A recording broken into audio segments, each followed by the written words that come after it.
చూడండి ఫ్రెండ్స్, సీతువగడ పిల్లలు అటు ఎండ వచ్చేస్తున్నారు, ఇటు నీళ్ళలో వేసాను. చక్కగా చూడండి, ఎండగా ఉండగా వాటర్ తాగేస్తుంది. ఇప్పుడు దాకా నీళ్ళు తాగి అలసిపోయి ఇప్పుడు సైలెంట్గా ఊరుకుని చూసారా, అరుస్తానే ఉన్నాయి. ఇప్పుడు దాకా గోధుమ నొక్కేసాను, ఇప్పుడే తిన్నాయి. చూడండి అలా తొక్కేస్తుంది పిల్లల్ని, తొక్కుతానే ఉంటుంది. ఇప్పుడు చూసి తొక్కమాకు మా పిల్లల్ని అట్లాగా.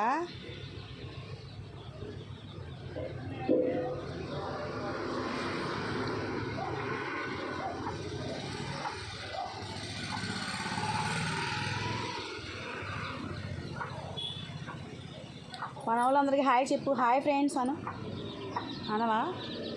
కొత్త వాళ్ళు ఎవరైనా మా వీడియో చూస్తున్నట్టయితే ప్లీజ్ సబ్స్క్రైబ్ చేసుకోండి ఫ్రెండ్స్. లైక్ చేయండి, షేర్ చేయండి. మీకు కూడా ఈ చిన్న చిన్న కోడి పిల్లలు చూడండి వాటర్ తాగుతున్నారు. మా నల్ల బ్యాచ్ అంతా వాటర్ తాగుతుంది. ఈ చిన్న చిన్న కోడి పిల్లలు ఇలాంటి పక్షులు లేదా కొన్ని పక్షులు ఉంటాయి కదా, అలా పెంచుకోవడం ఎంతమందికి ఇష్టం. చాలామందికి చిరాకు కూడా ఉంటుంది. ఎంతమందికి చిరాకు కామెంట్ చేయండి ఫ్రెండ్స్.